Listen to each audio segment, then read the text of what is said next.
이전에 그 라디오를 듣다가 한 황당한 이야기를 들은 적이 있습니다. 어떤 아들이 어머님에게 이런 말을 하는 거예요. 어머니, 저 오늘은 정말 주일에 교회 가기가 싫습니다. 어머니가 이 이야기를 들으면서 타일입니다. 애야, 그래도 교회 가서 예배 드려야 되지 않겠니? 여러 번 이렇게 타이르다가 어머니가 이제 간곡한 말로 그렇게 아들에게 이렇게 말했습니다. 애야, 그래도 내가 그 교회 담임 목사인데 네가 교회를 가지 않으면 어떻게 되겠니? 제가 라디오를 이렇게 듣다가 너무나 황당해서 혼자 웃었던 기억이 납니다. 참 본인이 하는 일들에 대한 긍지를 가지고 또 참 이것이 천직이라고 생각한다면 얼마나 기다리면서 주일을 준비할까, 이런 생각이 들었습니다. 여러분은 어떻습니까? 여러분의 하루하루, 여러분이 섬기는 가정, 또 여러분이 또 다니는 직장, 또 오늘 우리가 함께하는 교회 안에서 여러분 정말 기다리고 싶을 정도로 가슴 뛰는 그런 삶과 섬김이 되어가고 있습니까? 이전에 한 그 벽돌공들이 같은 장소에서 벽돌을 쌓고 있다는 이야기를 들은 적이 있습니다. 그래서 이 세 명의 벽돌공한테 동일한 질문을 했다 합니다. 당신은 지금 무엇을 하고 있습니까? 그 첫 번째 벽돌공이 이렇게 말했습니다. 네, 저는 벽돌을 쌓고 있습니다. 두 번째 벽돌공은 이렇게 말합니다. 교회를 짓고 있습니다. 세 번째 벽돌공은 이렇게 말했습니다. 하나님의 성전을 짓고 있습니다. 저자는 이런 말을 합니다. 벽돌을 쌓고 있습니다라고 대답한 사람은 생업에 종사하는 사람이었고, 교회를 짓고 있습니다라고 말하는 사람은 직업을 갖고 있었던 것이고, 하나님의 성전을 짓고 있습니다라고 말하는 사람은 천직을 갖고 있다라고 말을 했습니다. 그렇다면 여러분, 우리는 어떻습니까? 우리의 가정과 또 우리의 직장에서 우리는 지금 어떻게 살아가고 있습니까?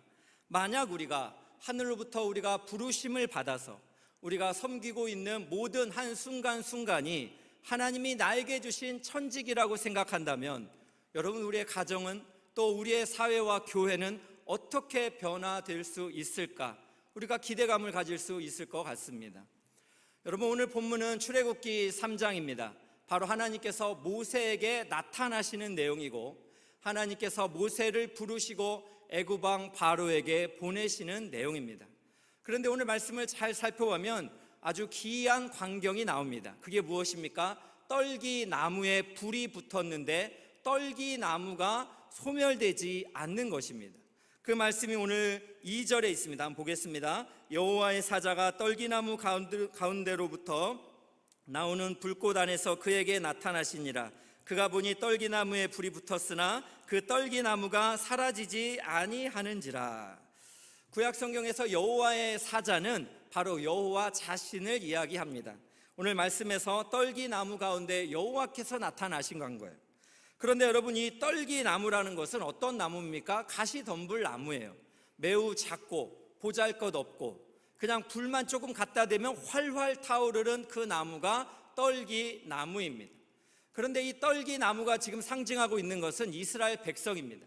이스라엘 백성들은 애굽으로 이렇게 온 환경에서 바로라는 왕의 압제를 받으면서 고된 노동을 그렇게 실천하면서 굉장히 괴로운 가운데 있었기 때문에 바로 광야 가운데 놓여져 있는 떨기나무 같은 인생, 이들이 바로 이스라엘 백성입니다.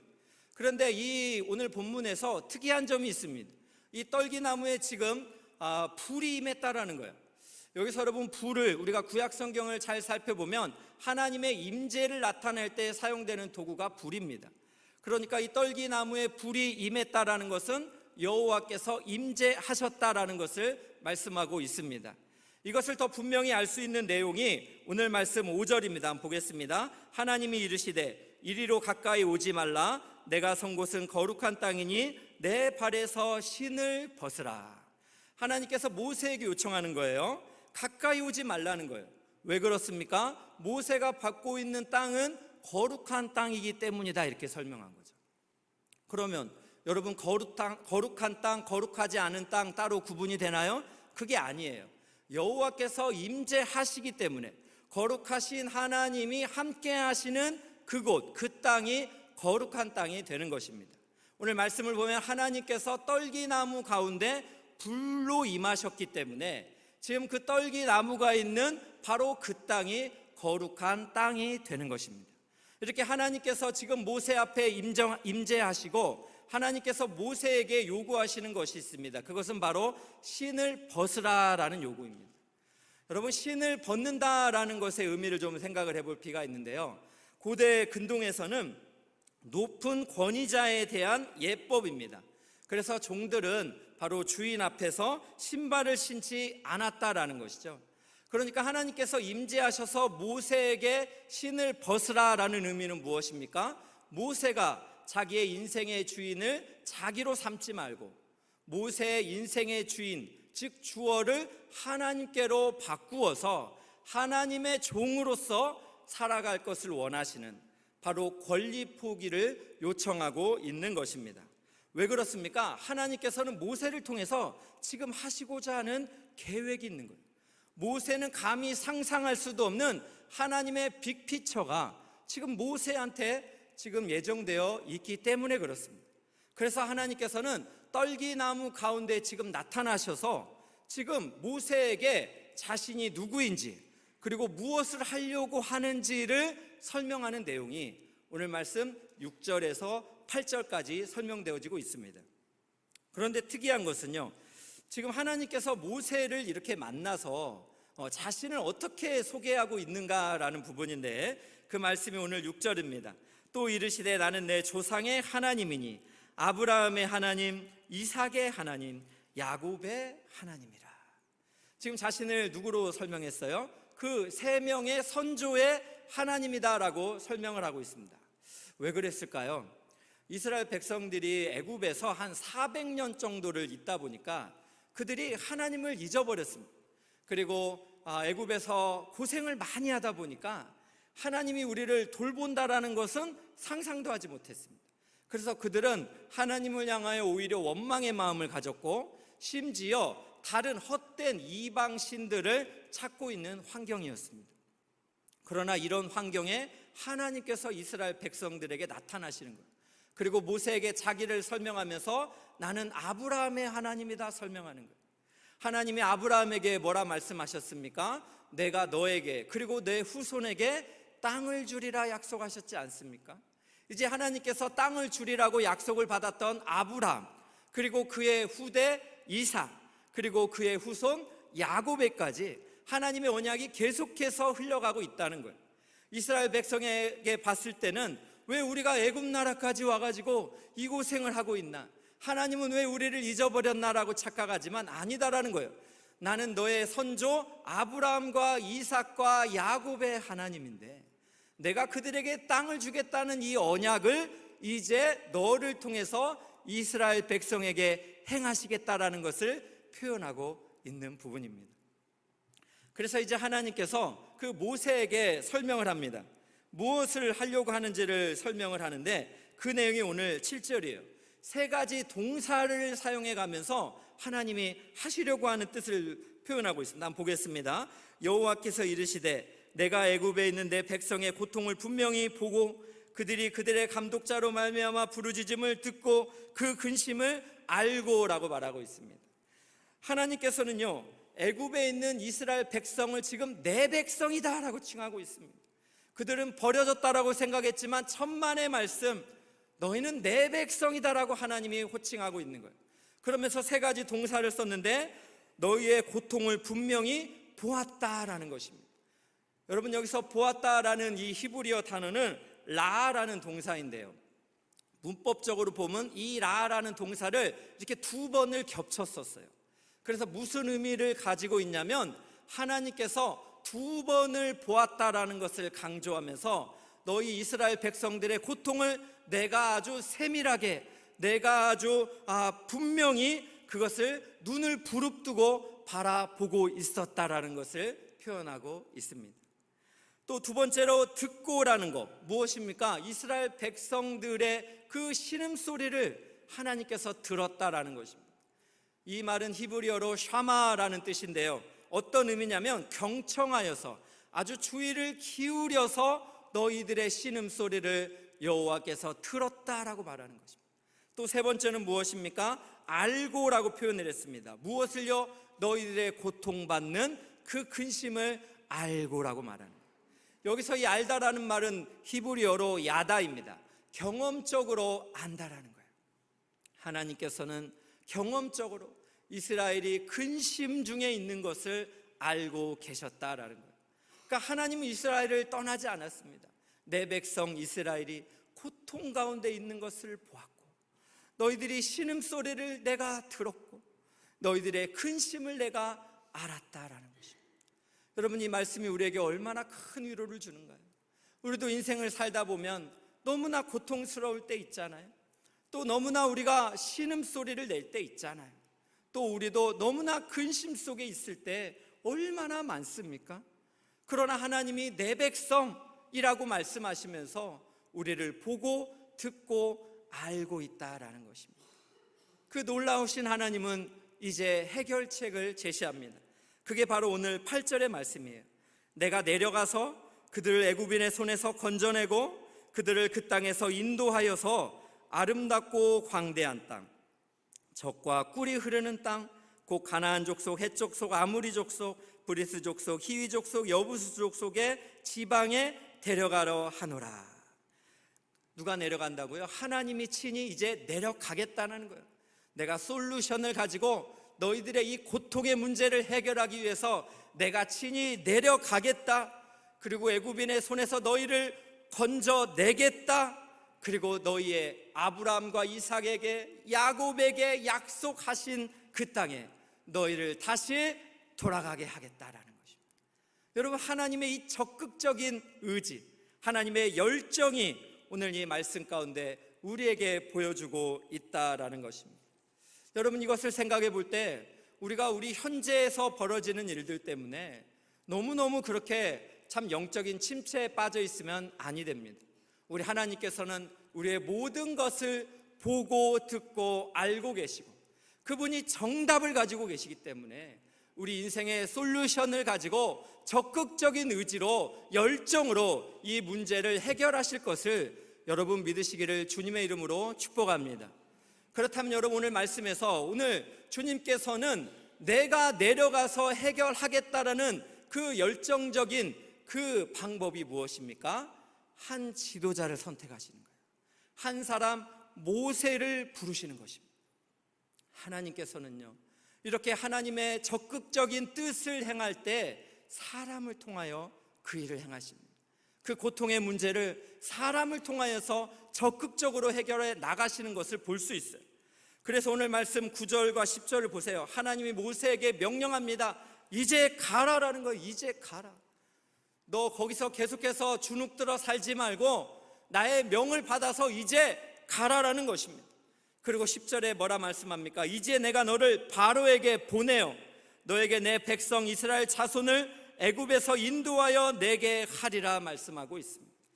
그렇습니다. 하나님께서는 모세를 선택하셔서 이스라엘의 고통의 문제를 해결하기를 원하십니다. 그래서 모세를 부르시고 이제는 모세를 바로에게 보내시고 있습니다. 그렇기 때문에 모세는 지금 하늘로부터 소명을 받은 거예요. 하나님의 위대한 부르심을 받은 것입니다. 그래서 저는 이 말씀을 묵상하다가 소명이라는 것이 정말 무엇일까? 하늘의 뜻을 사람을 통해서 이 땅에서 이루어 가기를 원하는 바로 그 있는 작업, 이것이 바로 소명이겠다라는 생각이 들었습니다. 그래서 저는 이렇게 정의를 해봤습니다. 소명이란 하늘의 뜻을 잇는 순종이다라고 정의를 해봤습니다. 소명이라는 것은요, 하나님의 뜻을 이 땅 가운데 이루어내는 순종입니다. 그렇기 때문에 여러분, 이 소명을 받은 사람들에게 나타나야 되는 정상적인 반응이 있다면 행복이 먼저 나와야 되겠죠.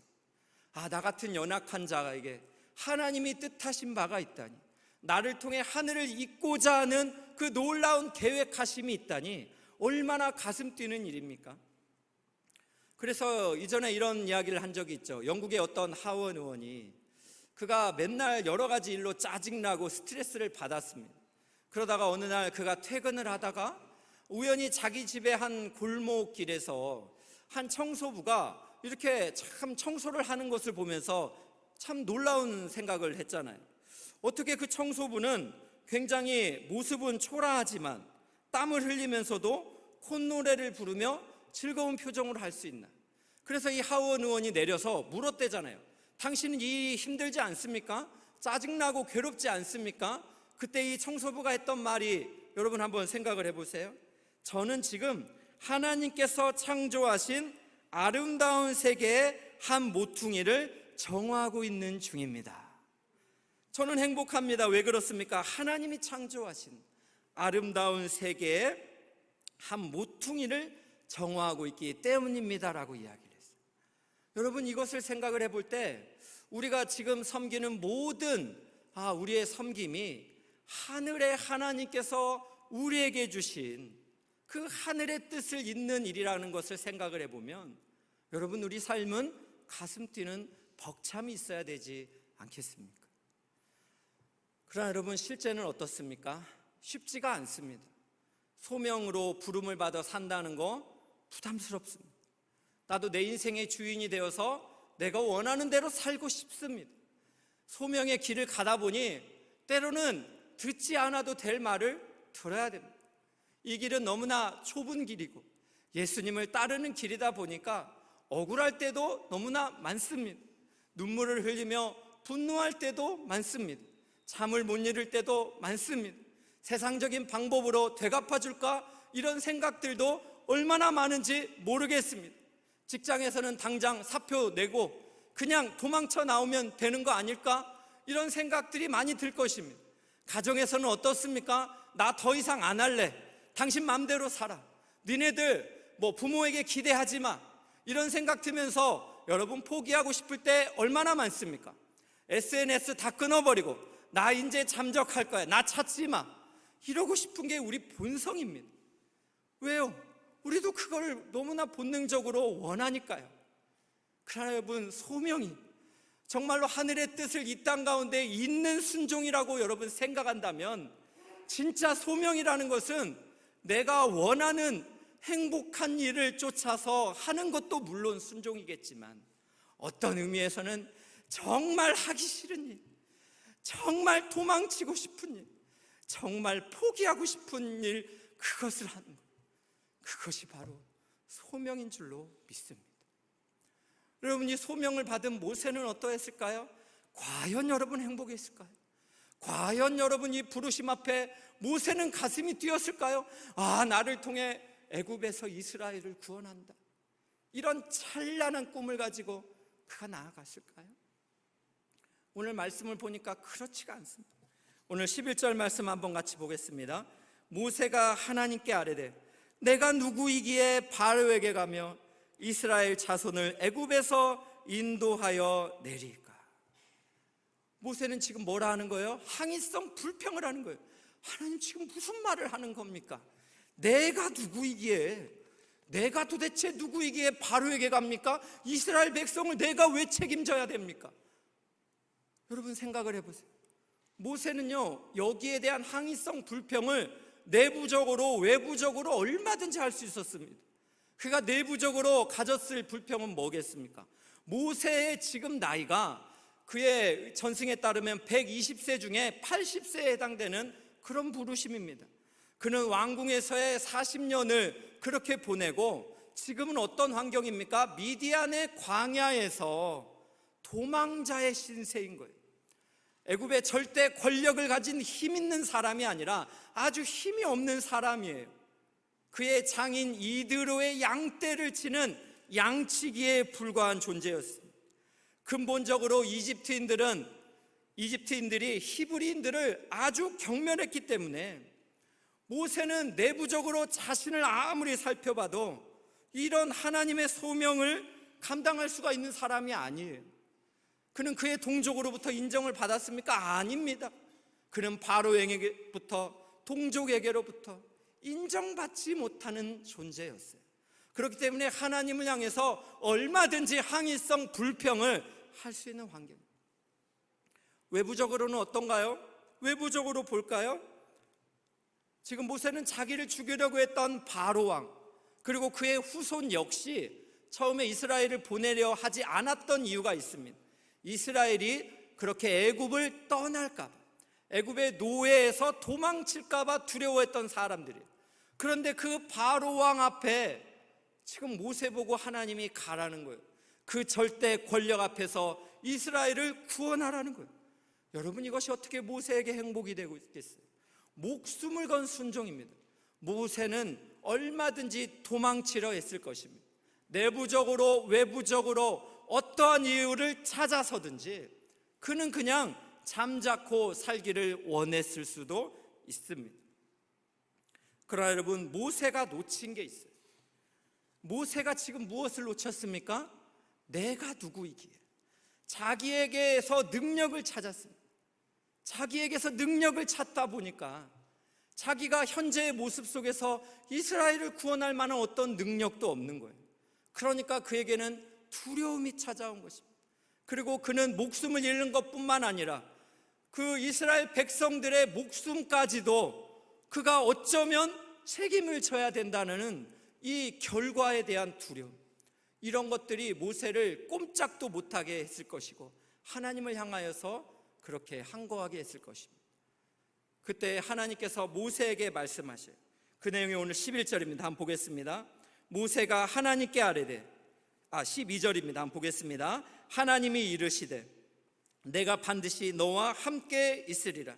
내가 그 백성을 애굽에서 인도하여 낸 후에 너희가 이 산에서 하나님을 섬기리니 이것이 내가 너를 보낸 증거니라. 하나님께서 지금 뭐라 하시는 거예요? 모세는 내가 누구이기에 이렇게 찾는데 하나님은 내가 너와 함께 하리라 약속을 하고 있습니다. 하나님께서는 모세 너에게 능력을 주면서 함께 하겠다라는 거예요. 그래서 이스라엘 백성이 반드시 애굽에서 나올 것이고 지금 네가 거하는 호렙산에서 하나님을 섬기리라, 하나님을 예배하는 그날이 반드시 올 것이다라고 약속하고 있는 것입니다. 여러분, 그렇습니다. 하나님께서 지금 모세와 함께 하시겠다 권면하고 있습니다. 여러분, 이것을 생각을 해본다면 우리도 어떻습니까? 이 땅에서 소명자로 살아가는 거 너무나 부담스럽고 또 결과를 책임져야 될 것 같고 또 그렇게 두렵기도 하고 그렇게 무섭기도 하지만 우리 역시 간구하고 있는 게 있다라는 거예요. 첫 번째는 뭐예요? 능력이 나에게서 찾는다는 거예요. 내가 누구이간데, 하나님 내가 도대체 누구이간데, 하나님의 나를 향한 더 큰 계획, 그 놀라운 그 일들은 감당할 수가 없어요. 또 모세가 또 놓친 것이 있잖아요. 붙잡아야 되는 것이 무엇이에요? 하나님이 함께 하시리. 하나님은 애굽의 바로 왕보다 크신 하나님이에요. 하나님은 온 우주의 창조자가 되시는 줄로 믿습니다. 바로 하나님께서는 크신 하나님이기 때문에 그 하나님이 너와 함께 한다라는 거예요. 그렇다면 우리도 이 땅에 하나님이 우리를 부르실 때에 자꾸만 우리 자신을 보는 게 아닙니다. 우리는 하나님의 이 놀라운 빅피처, 그리고 우리 하나님이 우리와 함께 하실 것이라는 이 약속을 붙들고 나아갈 때 우리가 이 땅에서 하늘의 뜻을 잇는 이 소명을 감당할 수 있게 될 줄로 믿습니다. 그래서 여러분, 우리가 올해부터 부르는 그 임예송이 무엇인가요? 날 부르신 뜻 내 생각보다 크고 날 향한 계획 나의 지혜로 측량 못하니 가장 좋은 길로, 가장 완전한 길로 오늘 또 날 이끄심을 믿네. 사랑하는 귀한 성도 여러분, 하나님이 우리를 부르십니다. 하나님이 우리를 그렇게 부르시고 보내시기를 원하고 계십니다. 여러분, 이 부르심 앞에서 하나님 앞에 이렇게 불평에 그렇게 항의를 할 것입니까? 아니면 하나님의 그 원대한 그 계획하심과 함께 하심을 바라보면서 여러분 순종하며 하나님의 뜻을 걸어가기를 원하십니까? 저는 이 말씀을 묵상을 하면서 올해 새해에 교육자들과 함께 저희가 꿈꾸는 일이 있습니다. 그것은 무엇이냐면 사람을 살리는 소명입니다. 어떻게 하면 하나님의 뜻을 이렇게 이어받아서 이 땅의 사람을 살릴 것입니다. 그러면서 교육자들과 함께 머리를 맞대면서 저희가 계획한 것이 있는데 두 가지예요. 한 가지는 무엇이냐면 바로 매일 성경 영상 큐티입니다. 이제까지는 저희가 여건이 또 잘 준비가 되지 않아서 새벽에 하나님의 말씀을 이렇게 함께 나누지 못했습니다. 그러나 여러분, 우리가 하나님의 소명자로 부름을 받아서 소명이라는 것이 하늘의 뜻을 잇는 하나님 앞에 순종이라고 우리가 정의를 한다면 우리 성도님들이 가정에서 또 직장에서 또 교회 공동체 안에서 이 소명의 길을 계속해서 이어갈 수 있도록 우리가 하나님의 말씀을 지속적으로 함께 나누고 또 함께 용기를 내는 이러한 섬김을 우리가 감당해야 되겠다. 그래서 여러분, 우리 영상 큐티 이름을 뭐라고 정해봤냐면 리바이블이라고 이렇게 정해봤어요. 다시 성경으로 시작하자라는, 다시 우리가 하나님의 말씀으로 용기를 내어서 우리의 소명 가운데 우리가 그렇게 불타오르는 삶을 살기를 원하는 그러한 꿈입니다. 또 하나 우리가 참 기도하며 준비하고 있는 것은 바로 복음으로 행복한 사람이 행복한 세상을 만든다라는 것입니다. 바로 복음을 전하고 또 행복한 그들에게 그러한 선물을, 예수 그리스도를 선물하는 그러한 일들을 우리가 함께 이루어 가기를 소망하고 있습니다. 여러분, 우리 교역자들이 함께 모여서 이 작은 일들을 실천해 보려고 할 때 여러분, 두렵지 않은 것은 아니에요. 또 이 결과가 어떻게 될까? 여러분, 우리도 그것을 책임져야 될까 봐 여러분, 우리도 무서운 것도 사실이에요. 그런데 제가 이러한 것을 쭉 생각을 해보다가 참 그 영화의 한 장면이 떠올랐습니다. 제가 어떤 영화라고 설명드리면 스포가 되니까 그냥 그 영화의 장면에 배들끼리 막 싸워요. 그런데 주인공이 용기를 내어서 북소리를 내는 거예요. 북을 들고 계속해서 북소리를 내는 거예요. 그런데 그 북소리가 아군에게는 어떻게 들리겠어요? 용기 있는 격려의 외침이 될 것입니다. 그러나 적들에게는 이 북소리가 어떻게 들릴 거예요? 그들의 생명을 위협하는 공포감이 될 것입니다. 그래서 이 주인공은 계속해서 북을 칩니다. 이 전쟁 가운데서 끊임없이. 그리고 그 사람이 북을 칠 수 없을 때 그 다음 사람이 이어서 계속해서 북을 쳐 내려갑니다. 저는 소명이 이런 것이라는 생각이 들었습니다. 여러분, 이 땅을 살아가면서 우리도 그렇게 북소리를 낼 수 있으면 좋겠습니다. 함께 하나님의 꿈을 가진 우리 믿음의 동역자들은 이 소명의 삶을 살아가는 것이 너무나 때로는 힘들고 포기하고 싶지만 하나님의 뜻을 잇는 순종이기 때문에 하나님이 우리에게 부어주시는 이 생명의 말씀, 이 말씀으로 계속해서 북소리를 내면서 우리가 우리의 동역자들에게는 힘을 돋워주는 그런 격려가 되기를 원하고, 우리를 위협하는 저 악한 세력 사탄에게는 우리의 그 북소리와 우리의 그 울림이 그들에게는 패망케 하는 그런 용기 있는 소리가 되기를 원합니다. 성경은 우리에게 분명히 말씀합니다. 시편 18편 29절에 이렇게 말합니다. 내가 주를 의뢰하고 적군을 향해 달리며 내 하나님을 의지하고 담을 뛰어 넘나이다. 여러분, 그렇습니다. 자전거라는 것도 어떤 거예요? 자전거는 멈춰 서 있을 때 자전거가 아닙니다. 달릴 때 자전거인처럼 여러분, 하나님의 소명을 받은 사람들은 하나님의 뜻을 이 땅 가운데 이어가기 위해서 우리는 어떻게 해야 됩니까? 주님을 의뢰하며 적군이라 할지라도 여러분, 우리 달려야 됩니다. 하나님을 의지하고 담을 뛰어 넘어야 합니다. 이것이 하나님께서 우리에게 원하시는 삶입니다. 때로는 여러분, 우리의 인생이 정말 떨기나무처럼 느껴질 수도 있어요. 오늘 모세가 환상 중에 본 이 광경을 생각해 보세요. 이 보잘것없는 떨기나무, 불이 조금만 붙어도 활활 타버리며 소멸되어질 것 같은 이 떨기나무, 이 떨기나무에 여호와께서 임재하시니, 여호와께서 함께 하시니 불타오르나 소멸되지 아니하였습니다.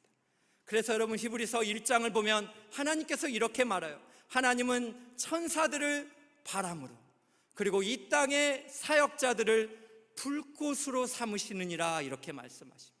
그렇습니다. 하나님은 이 땅의 사역자들과 함께 하셔서 이 땅의 사역자들을 불꽃으로 삼으시는 줄로 믿으시기를 주의 이름으로 축복합니다. 저는 오늘 설교 말씀을 정리를 하면서 이혜인이라는 시인의 몽당연필이라는 이 시로 오늘 말씀을 마치려고 합니다. 제가 한번 읽어드리겠습니다. 한번 보겠습니다. 너무 작아 손에 쥘 수도 없는 연필 한 개가 누군가 쓰다 남은 이 초라한 토막이 왜 이리 정다울까? 욕심 없으면 바보 되는 이 세상에 몽땅 주기만 하고 아프게 잘려왔구나. 대가를 바라지 않는 깨끗한 소멸을, 그 소박한 순명을 본받고 싶다. 해픈 말을 버리고 진실만 표현하며 너처럼 묵묵히 살고 싶다. 묵묵히 아프고 싶다. 사랑하는 여러분, 하나님의 뜻을 걸어가는 우리 소명자들은 이 땅에 하나님의 손에 움켜진 몽당 연필과 같습니다. 그래서 때로는 이 땅에서 몽땅 주기만 하고 아프게 잘릴 때도 있습니다. 주기만 하고 대가를 바라지 못하는 그런 소멸을 할 수도 있습니다. 그러나 우리가 하나님의 손에 붙잡혀 있기 때문에 하나님께서 우리를 통해서 하늘의 뜻이 반드시 우리에게 이루어지게 될 줄로 믿습니다. 그래서 하늘의 뜻을 이어가는 우리 소명자들은 이 땅을 살아가면서 남김없이, 후회 없이, 후퇴 없이 그 소명의 길을 끝까지 걸어가시기를 주님의 이름으로 축복합니다.